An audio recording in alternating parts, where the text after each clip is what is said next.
Hello students, we are doing basis and dimension और आज के इस लेक्चर में हम न्यूमेरिकल्स करेंगे।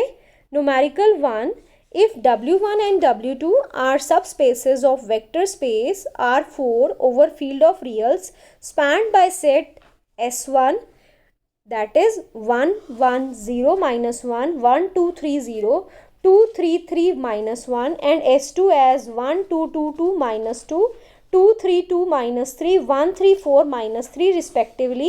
What we want to find basis of W1 plus W2 and W1 and dimension of W1 plus W2 and dimension of W1 intersection W2. So सबसे पहले let us find basis of W1 plus W2. basis find out करने के लिए हमें एक ऐसा set चाहिए जो इसको स्पैन करता हो W1 plus W2 को और लीनियरली इंडिपेंडेंट वेक्टर्स हो इसमें। तो आपके पास W1 और W2 का स्पैनिंग सेट दिया हुआ है। W1 का स्पैनिंग सेट है S1 और W2 का स्पैनिंग सेट है S2। तो W1 यूनियन आपके पास W1 S1 यूनियन S2 अगर हम करें तो वो क्या आ जाएगा, spanning set W1 plus W2 का। ठीक है, so let us take S1 union S2। तो S1 union S2 is this set. So W1 plus W2 में क्या होगा, linear span W1 plus W2 किसके इक्वल होता है, हमने ये थ्योरम की थी।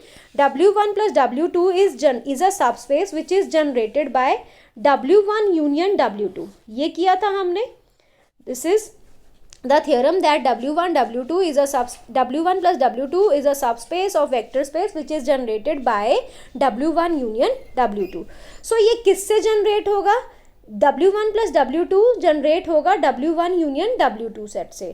ठीक है, अब linear span of W1 union W2 is equal to W1 plus W2। So here linear span अब W1 यूनियन W2 में क्या है, S1 यूनियन S2। सो W1 प्लस W2 का जो जनरेटिंग सेट होगा वो क्या बन जाएगा, S1 यूनियन S2। अब हमें जनरेटिंग सेट का तो पता चल गया। अब बेसिस बनाने के लिए इस जनरेटिंग सेट में से हमने maximum number of linearly independent vectors को पिक करना है। सो मेथड वही सेम रहेगा which we discussed in our last video, that we will make a matrix. और जो वो मैट्रिक्स है वो कैसे हम बनाएंगे, जो आपके पास वेक्टर्स गिवन है वो उस मैट्रिक्स की रोज बन जाएंगी और उस मैट्रिक्स को रिड्यूस करेंगे रो इक्विवेलेंट फॉर्म में। Then maximum number of non zero rows will give you maximum linearly independent vectors. Clear. So आपके पास फर्स्ट जो S1 का फर्स्ट वेक्टर था वो फर्स्ट रो बन गई, then second row, third row, fifth, fourth row, six vectors थे आपके पास, तो ये 6 rows. Now let us reduce this to row equivalent form. So row equivalent form में रिड्यूस करने के लिए हम पहले यहाँ पे सारी कॉलम में नीचे वाली एंट्रीज को 0 करेंगे। So R2 minus R1। ठीक है, R3 goes to R3 minus 2R1, R4 goes to R4 minus R1 and R5 goes to R5 minus 2R1 and R6 goes to R6 minus R1. So these are the operations. So हमने जब ये operations लगाए तो यहाँ पूरी रो 0 हो गई। This is 1 1 1 1 2 3 3 2 2 4 1 1 minus 1 minus 1 2 minus 2. Let us now make R2 R3 यहाँ पे 0।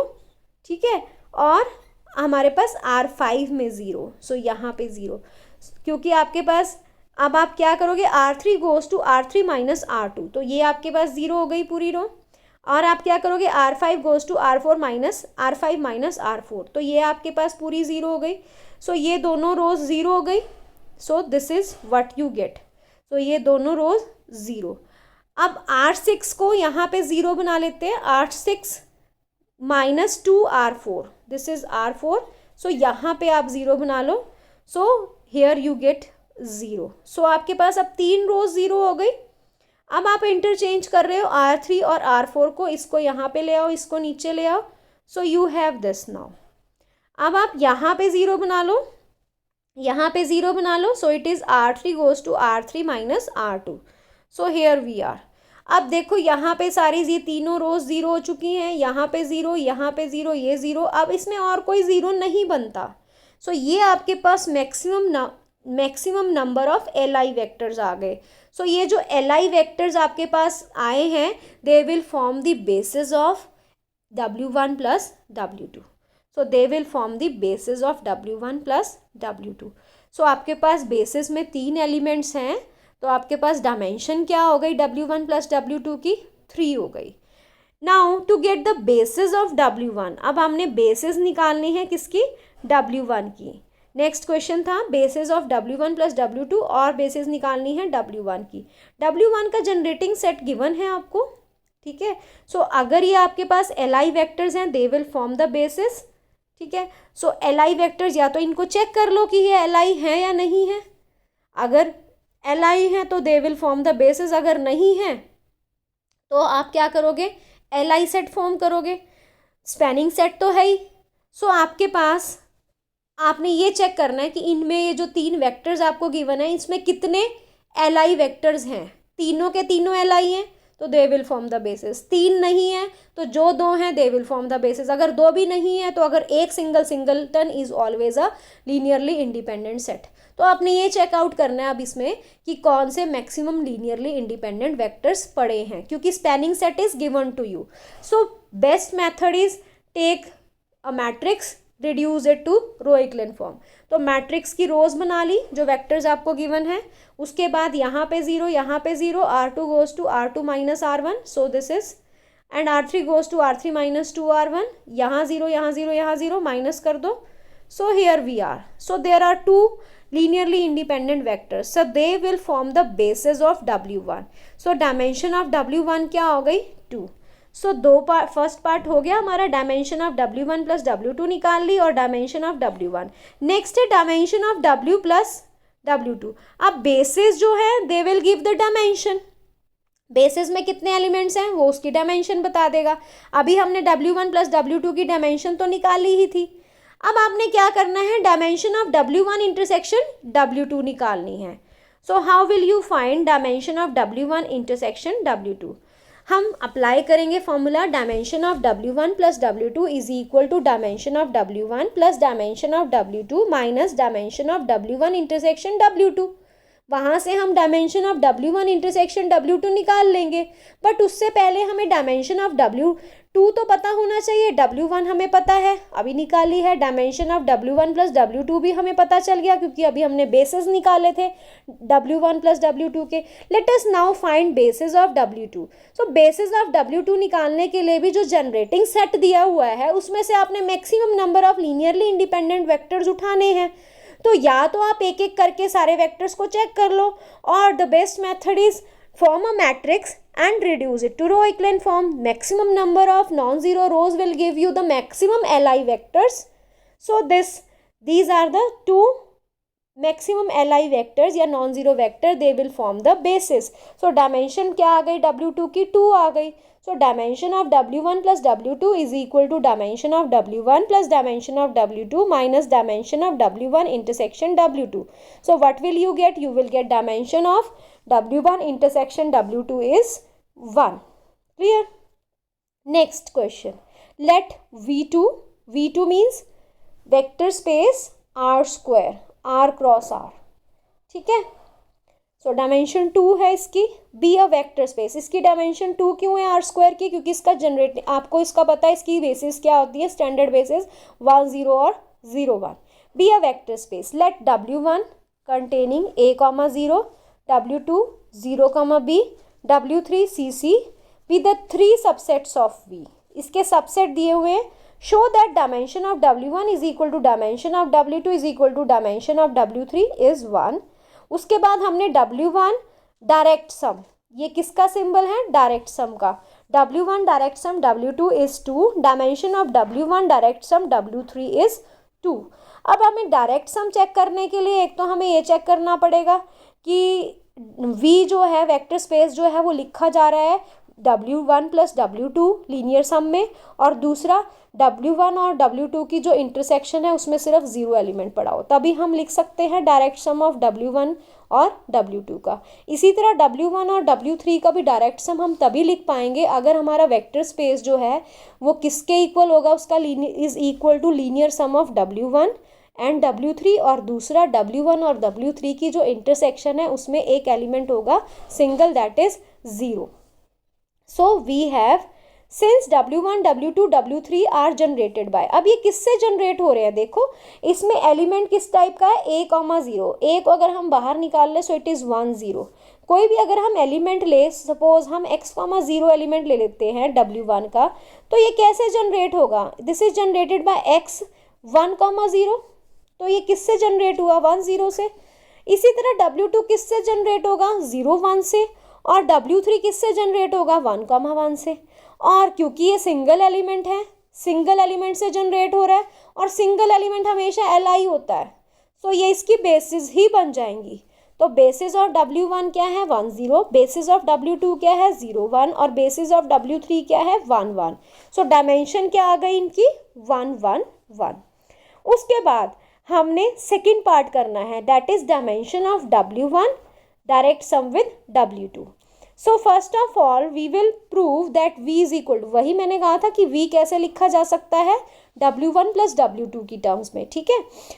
सो कोई भी एलिमेंट हम ले लेते हैं V में से. अब V मैंने आपको बोला था स्टार्टिंग में ही R² R क्रॉस R का फॉर्म का है, तो इट इज़, इसका कोई भी एलिमेंट होगा वो किस तरह का होगा, एक X और X, Y, ठीक है, पेयर, ऑर्डर्ड पेयर होगा, X, Y belongs to V. तो V इज ऑफ द, अगर V कोई हम वेक्टर्स में से ले ले, वेक्टर स्पेस में से एलिमेंट ले ले, तो it is of the form X, Y. अब X, Y कैसे आप लिख सकते हो, X ब्रैकेट में 1, 0 प्लस Y 0, 1. और ये किसका एलिमेंट है, W1 का, क्योंकि W1 में सारे एलिमेंट किस टाइप के हैं, 1, 0 टाइप के हैं, a, 0 टाइप, ठीक है. और W2 में सारे एलिमेंट किस तरह के हैं, 0, a, b टाइप के. सो 0, फर्स्ट एलिमेंट 0 है और दूसरा एलिमेंट रियल है 1. सो X, 0 प्लस 0, y, ये भी किसका, ये W1 का एलिमेंट और ये W2 का एलिमेंट. सो जो आपका V है वो कैसे लिखा जा रहा है, एक एलिमेंट W1 में से लिया, एक एलिमेंट W2 में से. तो जो V है वो किस में बिलोंग कर गया, W1 प्लस W2 में. बट V कहाँ से लिया था, कैपिटल V में से. तो कैपिटल V कहाँ चला गया, W1 प्लस W2 में से, W1 प्लस W2 में. और W1 प्लस W2 भी क्या है, सबस्पेस ऑफ V है, ठीक है. अगर W1 और W2 सबस्पेस है V का, तो उनका लीनियर सम भी क्या होगा, सबस्पेस होगा V का. तो आपके पास क्या होगा, V is equal to W1 plus W2. अब ये लीनियर सम में तो लिखा गया W1 प्लस W2 के. दूसरा हमने क्या चेक करना है कि W1 इंटरसेक्शन W2 में सिर्फ एक ही एलिमेंट पड़ा है, वो है 0. So let us take X belongs to W1 intersection W2 and we will prove that this X is 0. अगर W1 इंटरसेक्शन W2 में X है तो X W1 में भी होगा और X W2 में भी होगा. तो इसका क्या मतलब है, X is equal to a, 0 and X is equal to 0, b. So आपके पास a, 0 किसके इक्वल है, 0, b के. तो यहाँ से अगर हम कंपेयर करें तो a भी 0 आ जाएगा और b भी 0 आ जाएगा. तो W इंटरसेक्शन W2 क्या आ गया, 0. तो V कैसे लिखा जा सकता है, direct sum of W1 and W2. और हमारे पास थ्योरम थी, आपके पास हमने थ्योरम की थी कि dimension of W1 direct some of W2 किसके इक्वल होगा, dimension of W1 plus W2. इसमें इंटरसेक्शन वाला पार्ट 0 हो जाता है. सो W1 की डायमेंशन 1 है, W2 की भी डायमेंशन 1 है, तो दोनों की डायमेंशन अगर हम ऐड कर दें तो dimension of W1 direct sum with W2 कितनी आ गई, 2 आ गई, ठीक है. अब इसी तरह हम दूसरे के लिए करते हैं, V X, Y can also. अब हमने पहले प्रूव करना है डायरेक्ट V जो है वो लीनियर सम लिखा जा सकता है W1 और W3 का. तो लीनियर सम लिखने के लिए हमें एक एलिमेंट हम ले लेते हैं V में से XY. तो XY कैसे लिखा जा सकता है, X माइनस Y, 0, ठीक है.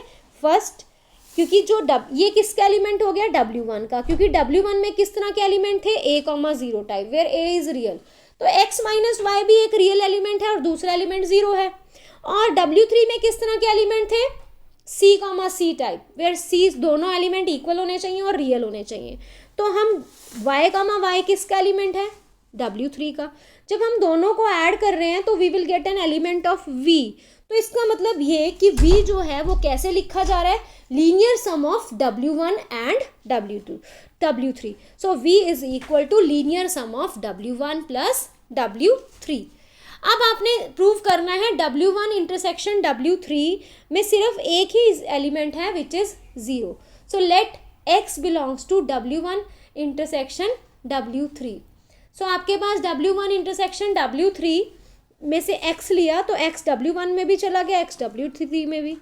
अब अगर X W1 में है तो X किस टाइप का होगा, A,0 और X अगर W3 में है तो X किस टाइप का होगा, C,C. So comparing A is equal to C and C is equal to 0. So therefore A is equal to C is equal to 0. तो W1 इंटरसेक्शन W3 में सिर्फ एक ही एलिमेंट आया विच इज 0. So V कैसे लिखा जा सकता है, direct sum of W1 and W3. So we knew that dimension of W1 plus direct sum with W3 is equal to dimension of W1 plus dimension of W3. और dimension of W1 भी 1 है और dimension of W3 भी 1 है. So dimension of W1 direct sum with W3 कितना हो गया, 2 हो गया.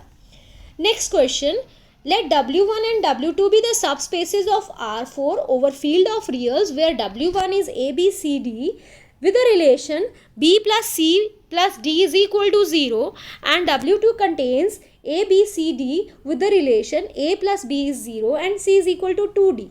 We want to find a basis and dimension of W1, W2, W1 plus W2 and intersection of W1 with W2. So let us take an element A, B, C, D from W1. Dimension और basis निकालनी है, ठीक है. सो पहले हम एक generating set निकालेंगे, फिर जनरेटिंग सेट में से maximum number of linearly independent vector pick करेंगे. तो जो आपके पास मैक्सिमम लीनियरली इंडिपेंडेंट वेक्टर्स आएंगे जनरेटिंग सेट में से वो आपकी बेसिस फॉर्म कर देंगे. So let us now find the generating set. So let us take one element A, B, C, D, any element from W1. So how can we write A, B, C, D? A can be written as A और B, C, D में एक relation है that B is equal to minus C and minus D. So B की जगह हमने लिख लिया minus C minus D, C as it is and D as it is. अब ये जो एलिमेंट है A minus C minus D, C and D कैसे लिखा जा सकता है? This can be written as A times 1 0 0 0, C times 0 minus 1 1 and 0 and D times 0 minus 1 0 and 1. So ये जो तीन वेक्टर्स हैं they give us a generating set of W1. So इन तीन वेक्टर्स ने हमें W1 का जनरेटिंग सेट दे दिया. अगर तो ये सेट Li है तो ये फॉर्म करेगा बेसिस, अगर Li नहीं है देन हमने इसमें से Li वेक्टर्स को चूज करना है. So since the set is Li, आप इसको चेक कर लो, this set is Li, it is very easy to check this set is Li क्योंकि इसमें मैक्सिमम नंबर ऑफ जीरोज हैं. A times 1 0 0, B times 0 minus 1 0 and C times this, so directly you will get A, B, C, D as 0. So this set is Li. आप ये prove करोगे that this set is Li और मुझे send करोगे. अगर ये set Li है then it will form the basis. तो हमारे पास बेसिस आ गई W1 की which is equal to 3. Dimension क्या आ गई W3 की, W1 की 3, क्योंकि इसके बेसिस में कितने एलिमेंट्स हैं, 3 एलिमेंट्स हैं, ठीक है. So next let A B C D, अब हमने जनरेटिंग सेट निकालना है ए बी सी डी का. तो जनरेटिंग सेट निकालने के लिए ए बी सी डी का we have A B C D as it is. Relation क्या है, ए और बी में रिलेशन है, ए किसके इक्वल है, माइनस बी के. सी और डी में रिलेशन है. So let us use here A is equal to minus B, B as it is, C is equal to 2d and D as it is. So this now this element minus B B 2d and D be written as B times minus 1 1 0 0 and D times 0 0 2 and 1. सो ये तो जो elements हैं दो, इन्होंने क्या कर दिया, जनरेटिंग सेट फॉर्म कर दिया W2 का. And it is very easy to check that these two vectors are Li. So you have to check that these vectors are Li. आप चेक करोगे और मुझे सेंड करोगे. सो अगर ये वेक्टर्स Li हैं they will form the basis. So basis W2 की क्या आ गई डायमेंशन, अगेन 2. सो हमने W1 की बेसिस निकाल ली, हमने W2 की बेसिस निकाल ली, हमने W1 इंटरसेक्शन W2 की बेसिस निकालनी है. उसके लिए हम क्या करेंगे, W1 प्लस W2 की बेसिस निकालेंगे जैसे हमने प्रीवियस क्वेश्चन में किया था. और W1 प्लस W2 की बेसिस हम कैसे निकाल लेंगे, S1 यूनियन S2 सेट जो होगा हमारे पास, उसका जो लीनियर स्पैन होगा that will form the base generating set of W1 plus W2. So S1 union S2 जो होगा that will serve as the generating set for W1 plus W2. तो हमने यूनियन लिख ली. सो अब ये जनरेटिंग सेट तो बन गया W1 प्लस W2 का, हमने तो बेसिस तक पहुंचना है, तो इसमें से हमें maximum number of linearly independent vectors को चूज करना पड़ेगा. तो वो हम कैसे चूज करेंगे, the easiest method is form a matrix with rows as, इसकी मैट्रिक्स की रोज क्या होंगी, इन वेक्टर्स को लेंगे. तो ये फर्स्ट रोज, ये वेक्टर्स हमने रोज की फॉर्म में लिख दिया, this is second, third, fourth and fifth. अब हम इसे क्या करेंगे, रो इक्विवेलेंट फॉर्म में रिड्यूस करेंगे. So it is very easier to reduce. इस यहाँ पे जीरो बनाना है आपने पहले. So R4 goes to R4 plus R1. So here we have this. Now make here zero. So यहाँ दोनों जगह आपने ज़ीरो बनाना है. सो आप क्या करोगे, R4 plus R3 and R3 minus 2R1. So here we have 3 zeros. Now these are the maximum. अब आपने क्या करना है, यहाँ पे ज़ीरो बनाओ, यहाँ पे ज़ीरो बनाना है. So R5 goes to R5 plus 2R3. तो यहाँ ज़ीरो आ जाएगा आपके पास. अब ये आ गया आपके पास, यहाँ पे ज़ीरो बना लो, यहाँ पे ज़ीरो बनाओगे. So it is R5 minus 3 R4. So you will get 0 here. अब देखो कहीं और ज़ीरो नहीं बनता. So these are the maximum number of linearly independent vectors present in the spanning set S1 union S2. So ये आपके पास क्या बन जाएंगी, बेसिस बन जाएंगी W1 प्लस W2 की. तो बेसिस कितनी, डायमेंशन कितनी आ गई, जितने बेसिस में एलिमेंट्स हैं. तो बेसिस में अगर 4 एलिमेंट्स हैं तो dimension of W1 plus W2 is 4. Now we will use the formula dimension of W1 plus W2 is equal to dimension of W1 plus dimension of W2 minus dimension of W1 intersection W1 W2, and we will find the dimension of W1 intersection W2. So आपने क्या करना है, dimension W1 intersection W2 की निकालनी है और मुझे send करना है. Students, that is all about the today's lecture. So thank you for watching the video.